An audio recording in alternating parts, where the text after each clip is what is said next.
எங்கயாவது ஒரு இடத்தை செலக்ட் பண்ணு, எங்கயாவது ஒரு இடத்துக்கு போ, ஏதாவது ஒரு ரூமுக்கு போ, உனக்கு எங்க வசதி இருக்கோ அங்க போ. இதே போல ஒரு ஆலயம் இருக்குதா, அந்த ஆலயத்துல ஒரு ஓரத்துல போய் உட்கார்ந்து உன்னுடைய இருதயத்தை திறந்து காமிச்சு, ஆண்டவரே என் காயம் ரொம்ப பெருசு ஆண்டவரே. எனக்கு தெரியும் இந்த சத்தத்தை கேட்கிற நிறைய பேரு டேஞ்சர் ஸ்டோனுக்குள்ள போனீங்க.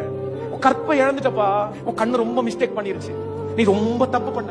ஆனா யாருக்குமே தெரியாது. நான் சொல்றேன், உன்னை தூக்கி எடுக்கிறதுக்கு உங்க அம்மாவுடைய ஜெபம் உனக்கு உதவி செய்யும். ஒரு லிமிட்டட் மட்டும் தான்ப்பா உங்க அம்மாவுடைய ஜெபம் உனக்கு உதவி செய்யும். உங்க அம்மாவுடைய ஜெபம், உங்க அப்பாவுடைய ஜெபம் நீ சாகாம உன்னை காப்பாத்திருச்சு. நீ மரணத்தினுடைய விளிம்பு வரைக்கும் போன, ஆனா உங்க அம்மாவுடைய முழங்கால், உங்க அப்பாவுடைய கண்ணீர் உன்னை காப்பாத்திருச்சு. ஆனா உண்மையா உன்னுடைய அலங்காரத்தை பெற்றுக்கொள்ளணும்னா நீ வராம முடியாதுப்பா.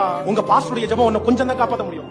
உன்னை சுத்தி இருக்கிறவங்களுடைய எல்லாருடைய ஜெபமும் அரவணைக்கும் ஓரளவுக்கு தான் உனக்கு தாங்கும். உன்னை ஆண்டவர் தனிப்பட்ட விதத்துல நிறுத்தணும்னா நீ வராம முடியாதுப்பா.